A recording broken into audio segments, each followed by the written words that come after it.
Hi, welcome to Sounds from the Collywobbles Theatre Company. I'm Carole Catherine, director and founder. Today we are featuring a Thanksgiving episode of My Friend Irma back in 1947. It features Steve, Pam, Char, myself, and Zach. So take a listen.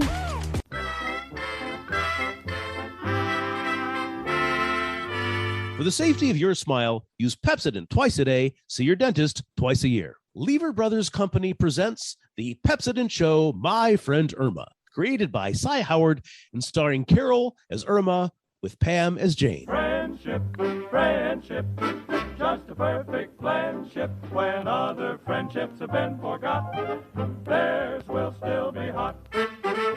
My friend Irma.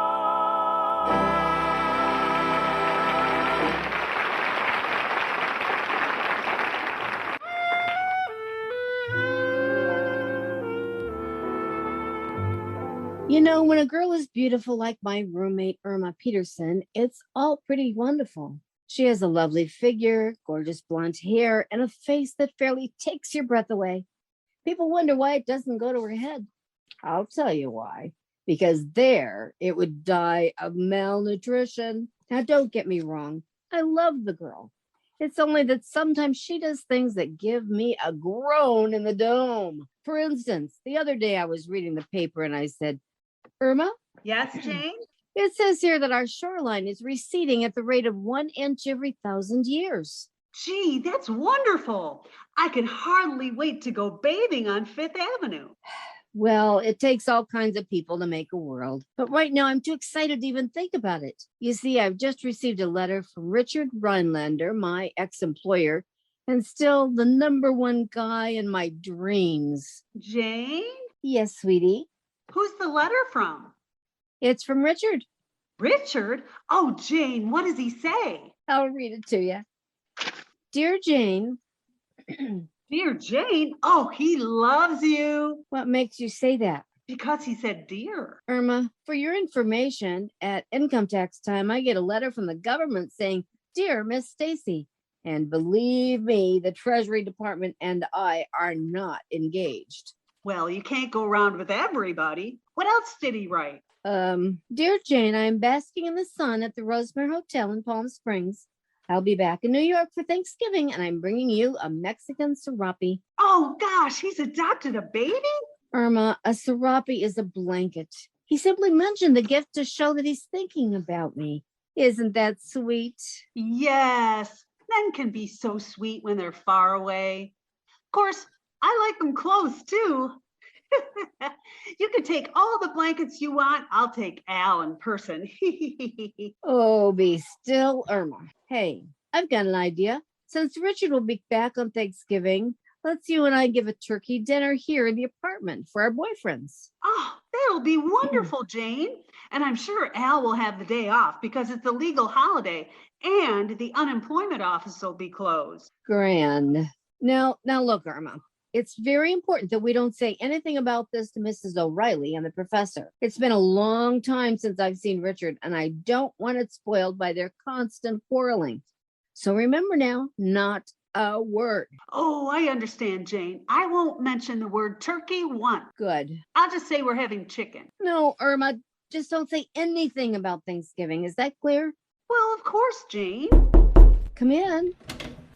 Hello, girls. Oh, hello, Mrs. O'Reilly. Merry Christmas. Christmas? Why, Irma, darling, Thanksgiving isn't here yet. Uh-oh, the cat's out of the bag. Irma. Oh, we're not having any turkey, you know. Oh, how's everything with you, Mrs. O'Reilly? Not so good, Janie.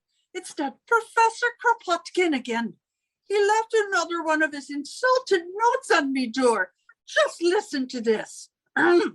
When I look into your eyes, my heart does flip-ups. Why, I think that's a beautiful thought. That's what I thought until I read the rest of it. Look what comes next. That's because you have a face that scares away me hiccups. Well, you know the professor. He doesn't mean anything by it. I don't know about that, Janie. The other day, he took me to an antique show, and I was having a wonderful time bidding on an early American copper bathtub, and all of a sudden the professor begins to laugh. What was so funny? He said it was the first time he ever seen one tub bidding on another tub. Come in. It's only me, Professor Kropotkin. Hello, Jenny, Irma, and Mrs. O'Reilly. My three little birds. Jenny, graceful like a swan. Why, thank you, Professor. And Irma, a little lovebird. Oh, Professor, that's sweet. And you, Mrs. O'Reilly. Yes, Professor? Old bat. Why, you'll be a dead duck before I get through with you. Now, take it easy, Mrs. O'Reilly. I was only joking. No, to me, you are really an inspiration. Why, Professor? No, it's true. Seeing you here in the half-light with your beautiful red hair brings to mind my first romance. Her name was Sonia. Every evening, I would find her by the lake with her faithful collie. And this is why every time I see you standing like this, I want to call out and say, "Here, Rover! Here, Rover!" Why, you mangy old musician, you. Please, the two of you. Don't you ever know when to call it quits? I'm sorry, Jenny. Mrs. O'Reilly, I apologize. Well, I should think you would. I try so hard to be friendly with everyone. After all, it'll soon be Thanksgiving. Yes? And if you say I look like a turkey, I'll beat your brains out. Oh, turkey. Oh, that reminds me. Irma, Reminds you what, dearie? Well, you see, we're having it reminds her of the 4th of July. 4th of July. Yes. If you open your mouth, there'll be fireworks. Well, I, for one, have made no plans for Thanksgiving. But as far back as I could remember, I've always been invited to a turkey dinner. Is that so? Tell me, Mrs. O'Reilly, I've always wanted to know, was Miles Standish a big eater? Well, as a matter of fact, he was. Whoa, now look here, you. Mrs. O'Reilly, I'm sure we'll all have a place to go on Thanksgiving. I never worry about it, Janie. You see, Thanksgiving is so near the first of the year, and everyone wants to renew their lease. So I always get invited to dinner. He. Ahem. Ahem. Ahem. Yeah, I got throat trouble too. And I'm sure me best friends won't forget me. Mrs. O'Reilly, you are priceless. Come on, we'll take a walk over to the automobile showrooms. I want you should stand alongside of a new Nash so I can make a comparison. Oh, I know what you mean, Professor. We're both so streamlined. Yes, and you both sit 4 in the front. Goodbye, girls. Why, you? Well, that was a bit of a hint, wasn't it, Irma? Oh, yes, Jane. What are we going to do? Nothing. We'll just go ahead with the dinner as we planned.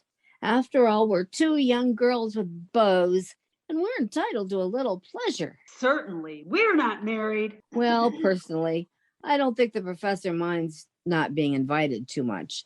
But as for Mrs. O'Reilly, well, she is our landlady, and we've got to stay on the right side of her. So again, Irma, let me remind you, we do nothing to arouse her suspicion. Well, you can trust me, Jane. I won't breathe it to a living soul or any of my other friends. Good. And look, honey, I've got to hurry to keep an appointment with the dentist. So would you mind going to the butcher's and ordering the turkey now so we'll have a good bird? Oh, I'll be glad to, Jane. Fine. See you later, sweetie. Come in. Hiya, chicken. Hello, Al, honey. Al, do you have any plans for Thanksgiving? To tell you the truth, chicken, I did plan on taking you out to dinner, but got a last-minute phone call, which makes it necessary for me to be out of town Thanksgiving. Aw, Al, Jane and I are having a big turkey dinner here, and you're invited. Now you can't make it. Oh, yeah, you're wrong, chicken. I just remember they took my phone out before the call came through. You're always making sacrifices for me. Glad to help you, chicken. Well, Jane wants me to go right out and order the turkey. Chicken, are you and Jane going to have all the trimmings? You know, cranberries, sweet potatoes, stuffing, celery, olives? Oh, sure, Al. Well, in that the case, I want to chip in. Oh, Al, it won't be necessary. No, I insist. Well, All right, Al, if it'll make you feel any better, what would you like to bring? Let's see. I could bring flowers, but it might give you hay fever. No point in bringing more candy. I just bought you a pack of Lifesavers last week. Champagne, caviar. I got it. For them olives you're buying, you'll need toothpicks. Count me in for that. Oh, no, Al, this is all on us. We want to catch the full spirit of the holiday. Al? What, chicken? How did they get the idea of having turkey on Thanksgiving? Glad you come to me for knowledge, chicken, because I'm loaded with it. See, Thanksgiving originated with a bunch of pilgrims who came to America, led by some very famous men, such as William Penn, Buffalo Bill, and Wild Bill Hickok. Hickok? Oh, I know. He's the man who invented the suspenders. Precisely. Now the pilgrims really had a tough winter. There was a housing shortage, manufacturing was at a standstill, and everybody was really beaten out of work. So naturally, they thought they had something to be thankful for, so they decided to give a feast. Oh, I see. Now, the big delicacy in them days was bear meat.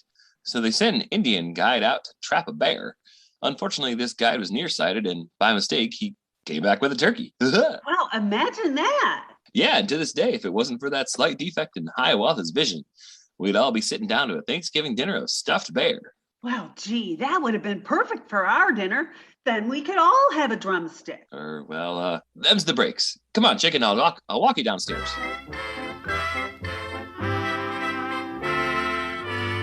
Is that you, Irma, honey? Come on in. Hello, Mrs. O'Reilly. Well, you look awfully upset. Is anything wrong? Yes, I've just told the Martins upstairs that I have a rule. No pets of any kind in this house. Yes, I know how strict you are about that. Well, I just found out they have a canary, and either that bird goes or they go. I'm going right back up there and give them 5 minutes to make up their mind. Hello? Oh, Richard, how nice of you to call me long distance. Yes, I got your letter. What? Oh, Richard. Oh, no. Oh, murder. Richard, what? I sound crazy. I'm going crazy. I can't talk to you right now. Irma just walked in with a live turkey. Goodbye.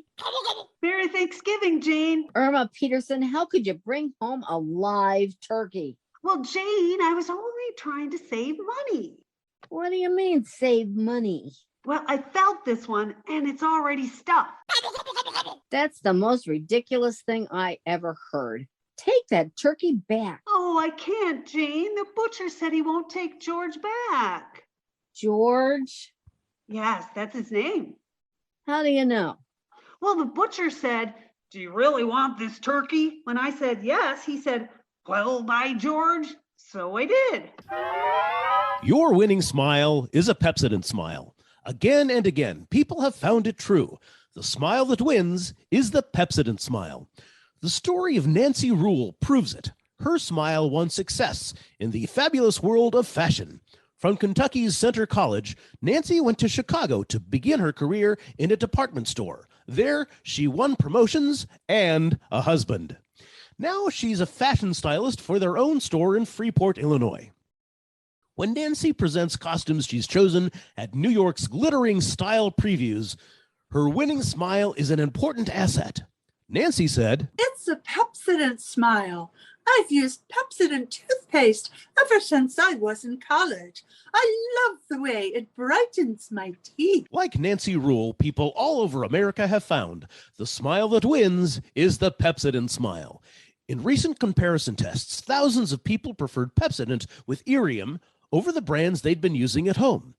Yes, Pepsodent won by the overwhelming average of 3-1 for its cool, minty taste, for making breath cleaner and teeth brighter. Try new Pepsodent toothpaste with Irium, and you will see the smile that wins is the Pepsodent smile.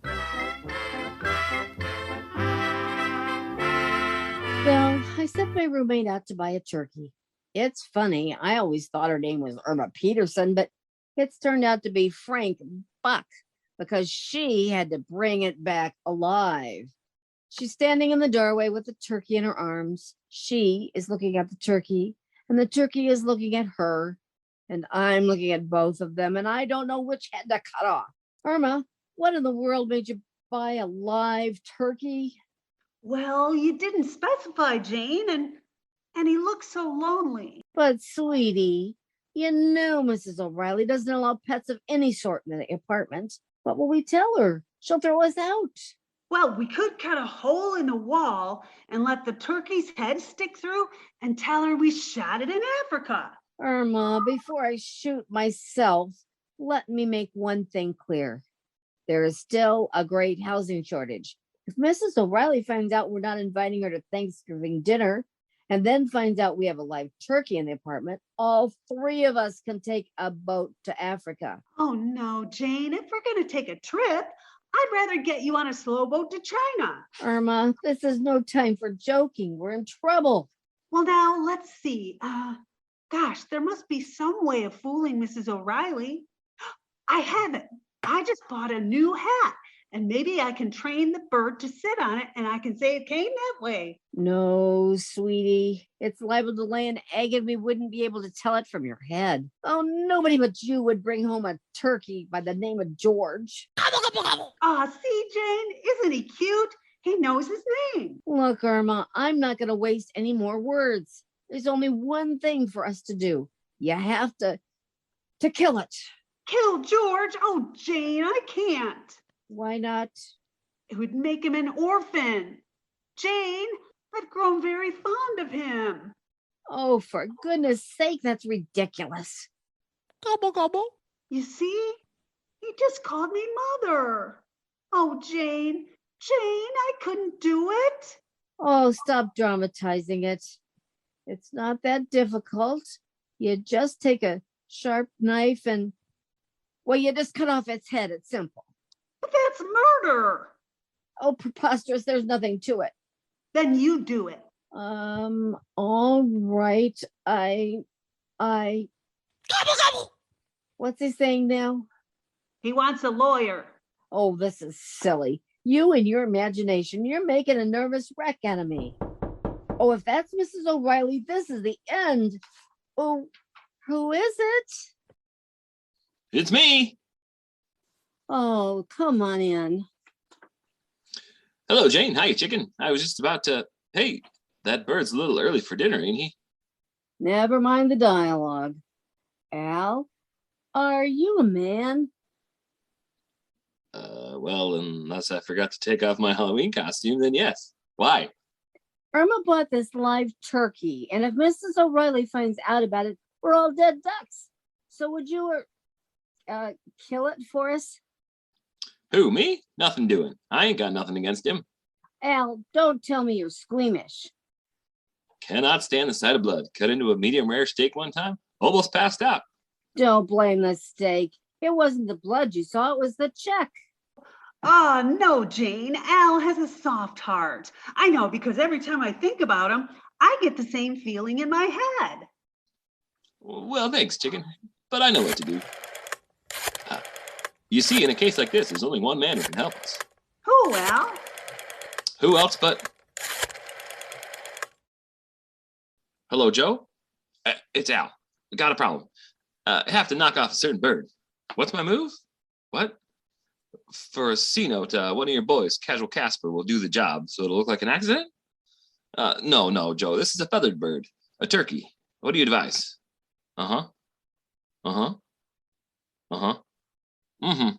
Thanks, Joe, and goodbye, my noble friend.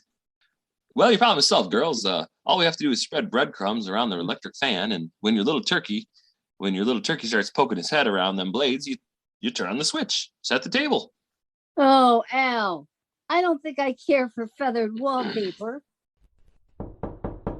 Uh-oh, this could be it. Who's there? It's only me again, Kropotkin. Oh, come in. Hello, Jenny, Irma, and Alan. Oh, look, it's a turkey. For a moment, I thought it was Mrs. O'Reilly. His name is George. A pleasure. Girls, I don't want to be a wet blanket, but if Mrs. O'Reilly sees that bird and realizes she isn't looking in a mirror, she's gonna throw you both right out. We know that, Professor. Maybe you can help us, huh? Anything you want, Johnny. I knew we could count on you. Will you kill the turkey for us? Certainly. It's simple. Well, how are you going to do it? I'll tell him he has to share my room with me and he'll commit suicide. Well, I can see you're not going to be any help. Well, Irma, we have no choice. I know it sounds ridiculous, but we're going to put a leash around that bird's neck and you and I are going to walk him down to the butcher shop. Oh, but Jane, Please, Irma, my mind is made up. All right, come on, George. Gobble, gobble. So long, George. I'll see you on Thanksgiving. You won't be seeing me, but I'll be seeing you. Gobble, gobble, gobble.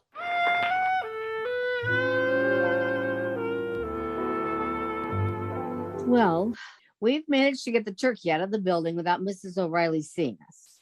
And now we're walking it down the street. Irma is leading the turkey on a leash. Come on, Fido. Here, Fido. Irma, why are you calling Fido? Well, we won't be conspicuous if people think it's a dog. Come on, Fido. Gobble, gobble. Irma, can't you get that turkey to go faster? No, I think he knows where we're going. He keeps pulling back.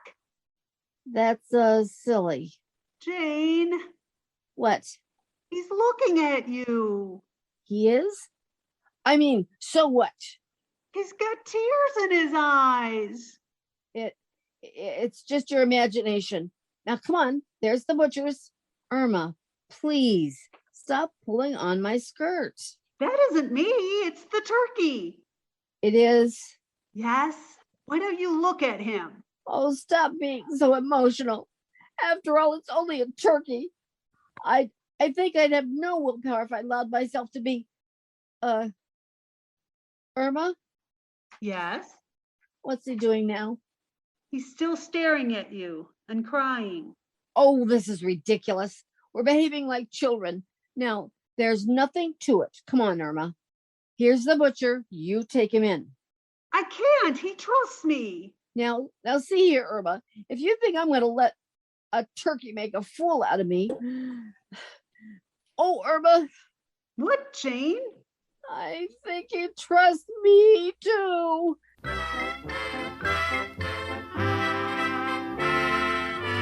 Well, we're back in the apartment. Irma, myself, and guess who? That's right, dear little George. So far, we haven't crossed paths with Mrs. O'Reilly, but it's only a matter of time. Irma, however, is quite calm about the whole thing. She's knitting. Irma, what are you doing? I'm knitting some booties. Irma, They're for George. Georgette. She just laid an egg. oh, quick, Irma, put the turkey in the bathroom. This might be Mrs. O'Reilly. Oh, all right, Jane.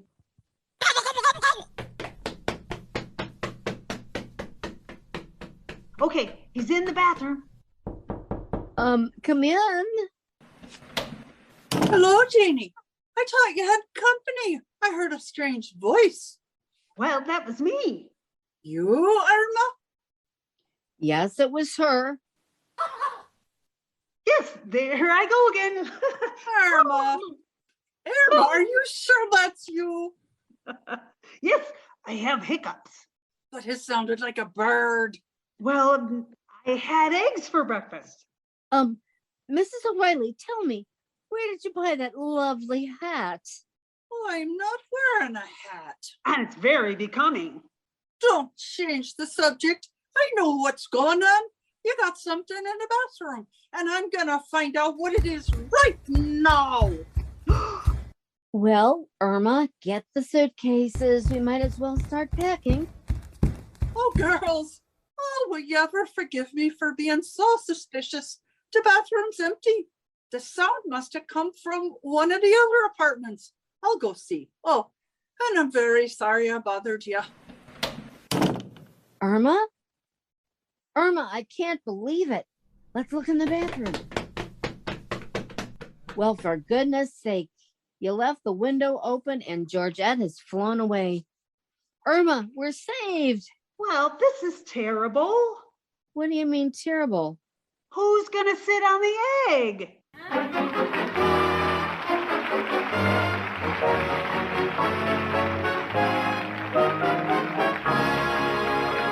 Your winning smile is a Pepsodent smile. Again and again, people have found the smile that wins is the Pepsodent smile. That's borne out by the vote of thousands who tried new Pepsodent toothpaste with Irium in a recent nationwide test. These people were given plain, unlabeled tubes of Pepsodent and were asked to compare it with the brands they were using at home. When their votes came in, Pepsodent won by the overwhelming average of 3-1. These people say new Pepsodent tastes better, makes their breath cleaner, and their teeth brighter than any other toothpaste they tried. Remember, that's not just our opinion. That's what people say. They say it 3-1. They've seen Pepsodent with Irium remove the film that makes teeth look dull, uncover new brightness in their smiles. Try it, and you will see. The smile that wins is the Pepsodent smile. Well, the day is saved. We still have no turkey for Thanksgiving, but at least we haven't been dispossessed by Mrs. O'Reilly, who's so strict about her rule, no pets. Irma, however, seems to be terribly concerned about this. Irma, honey, what's troubling you? Oh, gosh. Now I'm afraid to have Al come over. All we do is pets. And talking about pets, me, Jane, Stacy, I'm happy to live a dog's life with My Friend Irma. My Friend Irma is produced and directed by Cy Howard. Park Levy writes the script with Stanley Adams and Roland McLean, and it's brought to you by Pepsodent Toothpaste with Irium, another fine product of Lever Brothers Company. Carole starred as Irma, with Pam as Jane. The part of Al was played by Zach. Steve was heard as Professor Kropotkin, and Char as Mrs. O'Reilly. Music was under the direction of Lud Gluskin. Don't forget, you'll be able to hear My Friend Irma on the big 2-hour star-studded Thanksgiving Day program over most of these stations. Losses due to fires are at an all-time high and still skyrocket. With preventable fires striking at the lives of our citizens, their homes, communities, and our forests, it behooves all of us to help prevent the destruction and loss which fire inevitably causes. This is Wendell Niles reminding you to tune in 1 hour earlier next week and listen to the Lux Radio Theater, followed by the Pepsodent show, My Friend Irma. CBS, the Collywobbles Broadcasting System. Gobble, gobble, gobble.